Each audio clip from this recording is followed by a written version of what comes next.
The year was 1208. Deep in the hills of southern France, a darkness spread. It wasn't a darkness of thunder or storm or battle. It was the kind that wound itself into hearts and minds, changing how people saw the world, twisting truth into error. The faith, once bright, seemed to fade beneath the ashes of scandal, heresy, doubt. The Albigensians claimed to know God in ways that denied love and flesh, marriage and hope, a faith that rejected the world's beauty, even as it longed for salvation. Amid this spiritual chaos walked one friar, Dominic.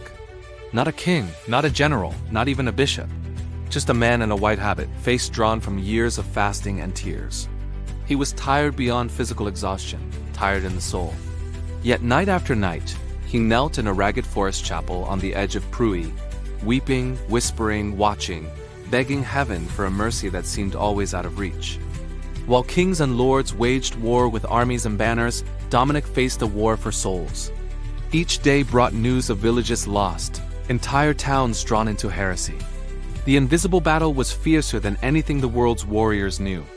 Dominic's true enemies were not the men outside ambitious lords or cunning preachers, but the legions of hell who sought to close heaven's gates on his people. He knelt before the altar, head bowed. The sky outside was silent. Stars looked down cold and pale. "Lord," he whispered, "what more can I do for the souls that perish? What more can one broken heart offer?" In that silence, something began to change. The world itself seemed to pause.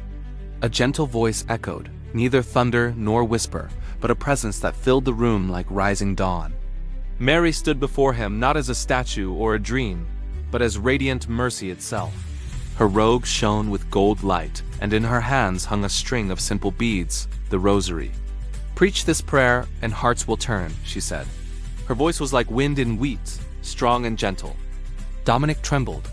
For years, he had preached and pleaded, convinced that reason and scripture would win the day. Now Mary offered him no argument, only humble beads and ancient prayers. He accepted, uncertain, hopeful and afraid all at once. From that moment, he was no longer just a friar. He was a warrior with heaven's oldest weapon, not a sword, but a rosary, not blood, but tears. The Rosary was reborn. Dominic began to preach as he'd never preached before. Not only in churches, but in fields and city squares, under trees and in battered homes. He taught the Ave Maria, not as superstition, but as meditation, a way of touching Christ through the heart of his mother. He called on the poor first, laborers, widows, children. The Rosary, he said, doesn't demand learning, riches, or rank. It is for everyone. Word spread. Prayers multiplied. The world changed, but so did the air. The battle became visible not in armies, but in temptations. Strange bursts of anger in villages previously peaceful.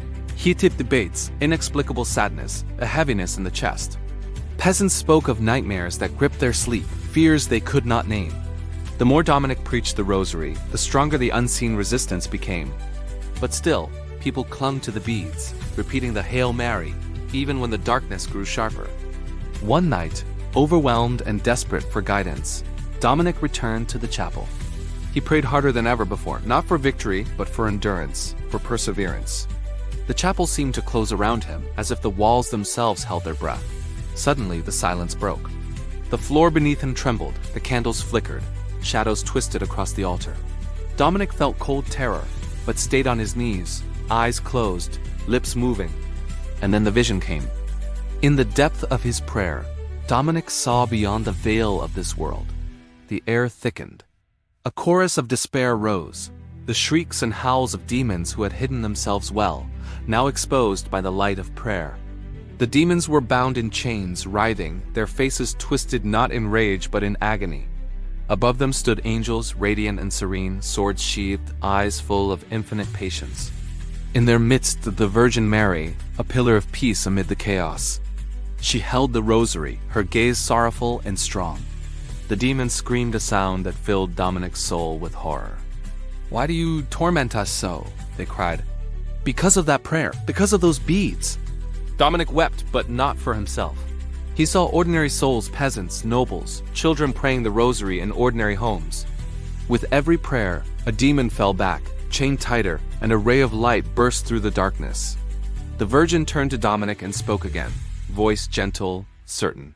These souls would be lost, if not for this prayer. The Rosary sets free those who would otherwise be devoured. She showed him visions, a mother clutching her beads as fever swept her daughter, a soldier whispering Ave Maria as arrows fell around him, a dying man, alone but not afraid, counting the prayers as he passed into the light. Dominic's tears rose not from terror, but from love for his lady, for Christ, for the thousands set free by a simple prayer uttered in faith. He saw the unseen battle in its fullness. Every Hail Mary, a sword stroke in the war between grace and despair. Every bead of victory not marked in history, but written in eternity.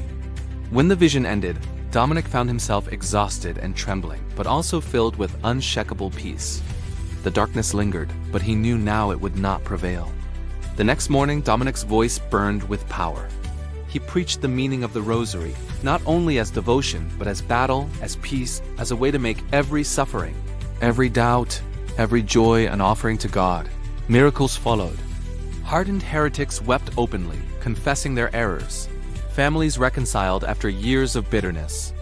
In villages formerly divided by bitterness, the Rosary united old enemies, healed fatal wounds. The battle was not Dominic's to win, but heaven's. He had seen the battlefield. Now he was heaven's messenger. The Rosary spread beyond his words. Friars took it on missions to distant cities, farmers carried it into fields, sailors into storms. Its legacy grew, tangled into every corner of Europe. Miracles followed, often hidden, sometimes loud. Entire communities attributed healings, victories, and conversions to the prayers Dominic taught. The beads of Dominic still rattled, hell still trembled. Centuries later, when Christian nations faced enemies on the sea, Lepanto the Rosary became their shield.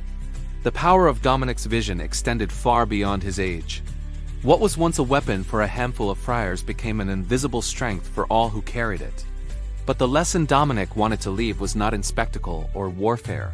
The power of the Rosary was not magic. It was the meditation on Christ's life, passion, and resurrection through Mary's eyes. Every Hail Mary pondered Christ's mysteries. Every bead invited transformation, a turning away from sin, a step toward holiness. The Rosary is not superstition, it's love, it's war, it's worship. The story of St. Dominic's vision ends in quiet, but the battle goes on. Today, new heresies trouble hearts. Disbelief, despair, distraction, and pride, but the weapon remains. The prayer that once terrified hell still resounds wherever faith is threatened. Dominic calls to us through the age. What if your one Rosary tonight could free a soul or drive a demon away? One prayer, one weapon, one victory. 15,000 demons fled from one prayer. And still, every Via Maria echoes in eternity. The wind shakes the forest chapel where Dominic once knelt. Somewhere, a bell rings. Beads quietly rasp in an old woman's hand. The battle is invisible, but it is real. Heaven does not tire. Angels stand beside the faithful, unseen but present. The Virgin waits for one more prayer, ready to turn darkness into light with the words she taught a humble friar. And as the story closes, silence grows, but it is peace, not defeat. The lesson endures. All the world's pride and rage, all the violence and hunger, is less than one heart that believes. The Rosary is the sound of faith defying fear, light rebuking shadow, mercy overcoming hate. So this is not just a story, it is every story. It is the struggle of every soul against despair, the triumph of every prayer whispered in the night. Dominic's vision is our inheritance, the invitation to join the ongoing miracle, to answer darkness by clinging to grace. A single friar, alone before the altar, prayed the prayer that drove thousands of demons away. And tonight, if you hold the beads, you hold the same power. 15,000 fled. Millions more wait to be cast out by the faith that can change the invisible world. Beads and tears, faith and battle. The Rosary, heaven's weapon and the soul's hope. The story goes on.